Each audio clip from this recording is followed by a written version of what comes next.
MSME के बारे में आपने सुना बहुत होगा।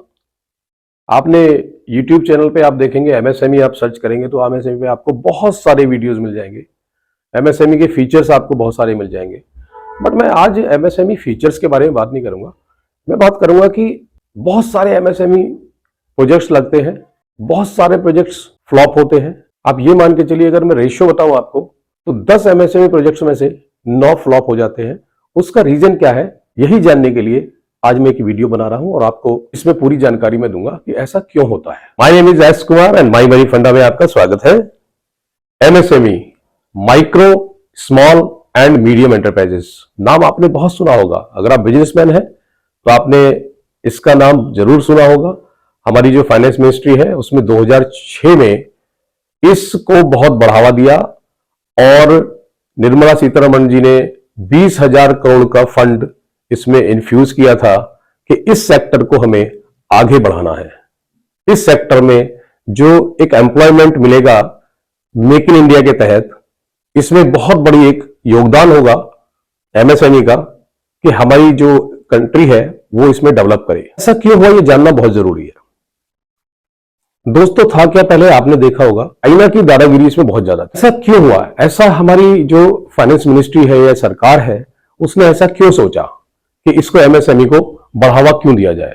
इसको बढ़ावा दोस्तों इसलिए दिया गया क्योंकि अभी तक हमारी बहुत सारी जो डिपेंडेंसी थी, निर्भरता थी, वो चाइना के ऊपर थी। कोई भी प्रोडक्ट आता था कि साहब ये कहां का बना हुआ है, चाइना का बना हुआ है, made in China, made in China. लोग पागल हो गए मेड इन चाइना सुन सुन के। तो फिर सरकार ने सोचा कि जो चाइना की दादागिरी है इसको कम करना पड़ेगा, क्योंकि बहुत सारे प्रोडक्ट चाइना ने हमारे यहां ऐसे डंप कर दिए जिनकी जो ड्यूरेबिलिटी थी वो बहुत ही कम थी।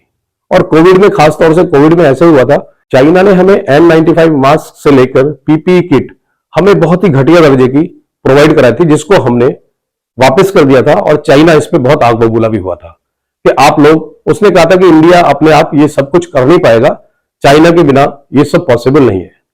लेकिन दोस्तों, एमएसएमई के थ्रू हम लोगों ने करके दिखा दिया और एमएसएमई एक एक दिन में 2-2 लाख पीपीई किट और 2-2 लाख N95 मास्क का प्रोडक्शन करने लगा। यहां मैं बात ये नहीं करूंगा कि एमएसएमई कितना बढ़िया कर रहा है या एमएसएमई में लोग क्या कर रहे हैं। मैं आज बात करना चाहूंगा कि एमएसएमई में भी बहुत सारे चैलेंजेस हैं।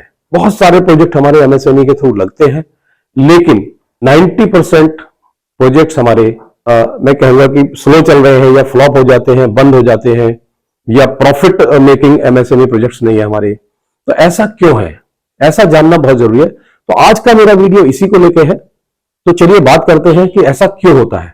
मैं आपको आज ऐसे कुछ टिप्स दूंगा जिससे कि जो प्रोजेक्ट लगाने की सोच रहे हैं या जो जिन्होंने प्रोजेक्ट लगाया हुआ है अभी भी वो उसमें सुधार कर सकते हैं।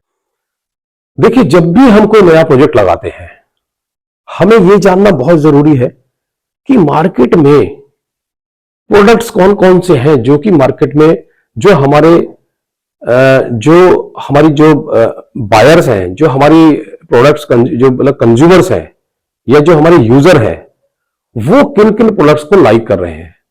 हमारा सबसे पहले मार्केट सर्वे, हमारा कोई भी प्रोजेक्ट हम लगा रहे हैं, एमएसएमई के थ्रू लगा रहे हैं या कैसे भी लगा रहे हैं, पीएमई जीपी के थ्रू लगा रहे हैं, मुद्रा लोन ले रहे हैं, छोटे प्रोजेक्ट लगा रहे हैं, वो सब हमारे प्रोडक्ट को उसमें हम क्या प्रोडक्ट मैन्युफैक्चरिंग करने जा रहे हैं, या हम कौन सी सर्विस इंडस्ट्री में काम करने जा रहे हैं, या हम कोई ट्रेडिंग भी करने जा रहे हैं, तो हम कौन से प्रोडक्ट की ट्रेडिंग करने जा रहे हैं। दोस्तों, 2 तरह के प्रोडक्ट है मार्केट में। एक तो जिनको हम बोलते हैं पुश प्रोडक्ट और एक होते हैं पुल प्रोडक्ट। पुश प्रोडक्ट कौन से होते हैं? जिनको हमें काउंसलिंग करके उनको बेचना पड़ता है, जैसे कि इंश्योरेंस इंडस्ट्री हमारी पुश प्रोडक्ट में आती है। पुल प्रोडक्ट कौन से होते हैं? हमारे एफएमसीजी सेक्टर के, जिसमें अपने आप डिमांड आती है। किसी आदमी को अगर जाके कोई नमकीन खरीदनी है तो उसके पास बहुत ज्यादा वैरायटी, अगर वो नॉन ब्रांडेड भी है तो कई बार आदमी लोकल खरीद लेता है। वरुण, तरुण, वर्मा पर जो भी है, इस तरह की जो नमकीन होती है हमारी, वो हम ले आते हैं घर में।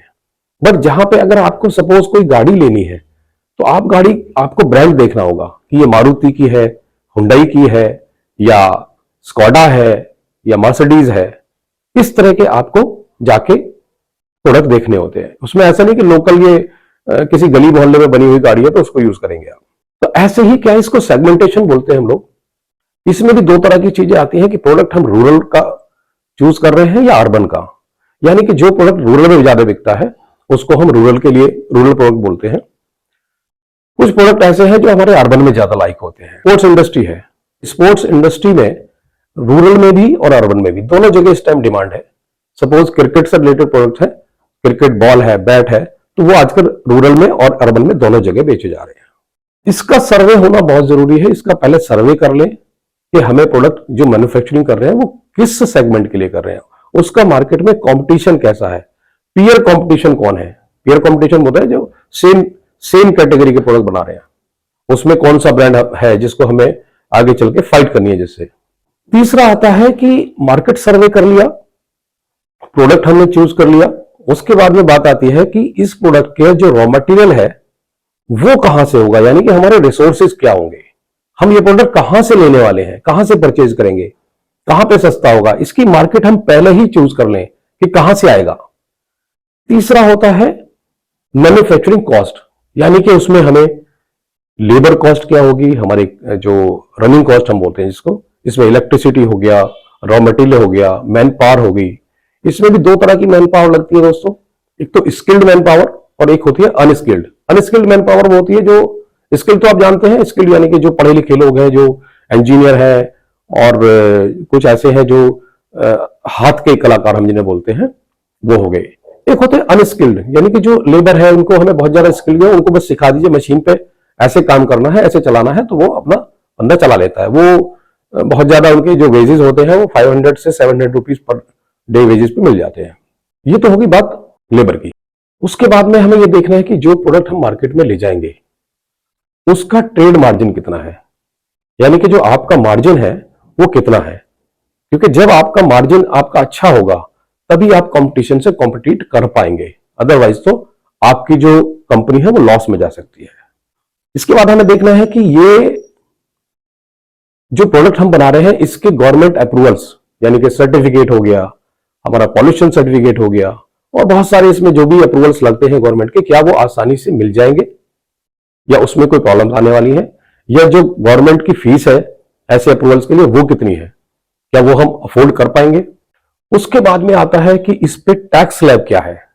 जो प्रोडक्ट बनाने जा रहे हैं वो ऑब्वियसली जीएसटी के अंदर आता होगा, तो उस पर 18% है, 12% है, 5% है, पूरा कैलकुलेशन, कॉस्टिंग की पूरी कैलकुलेशन हमें निकालनी होगी। ये सारा कुछ मार्केट सर्वे करने के बाद, सारा कुछ देखने के बाद जब आप बिल्कुल श्योर हो जाएं, आपको एश्योरेंस हो जाए कि हाँ मार्केट से सर्वे भी हो गया, आपका प्रोडक्ट चलेगा, आपको लग रहा है, आपके अंदर एक फेथ आ गया है, कॉन्फिडेंस लेवल आपका बहुत हाई है, तभी इस प्रोजेक्ट में हाथ डालें, अदरवाइज तो ना डालें। बहुत सारे एग्जांपल्स मैं आपको बताता हूं। कुछ लोग मैन्युफैक्चरिंग कर, सपोज अचार है, अब अचार का, पिकल्स का क्या है, पिकल्स का यही है कि मार्केट में ना बहुत सारी कंपनीज है, लोकल है, बहुत सारे 1000 ब्रांड्स हैं, कुछ ब्रांडेड है जो कि उनको हम बोलेंगे पुल प्रोडक्ट, जो कि शेल्फ से ही अपने कस्टमर उठा लेता है, जो सुपरमार्केट है, बिग बाजार है और विशाल मेगा मार्ट है, इस तरह के जो मॉल्स है वहां से प्रोडक्ट बिकता है। कुछ प्रोडक्ट ऐसे होते हैं जो पंसारी होते हैं, किराना स्टोर होते हैं, वो अगर उनको इंसेंटिव ज्यादा दिया जाए तो वो उसको अपने आप ही पुश करते हैं। कस्टमर लिस्ट लेके जाते हैं तो उसमें अचार दे देना बढ़िया सा, तो कई बार कस्टमर कहता है कि आप अपने हिसाब से दो जो अच्छा चल रहा है, तो इसका यहां पे दुकानदार का रोल बहुत बड़ा हो जाता है।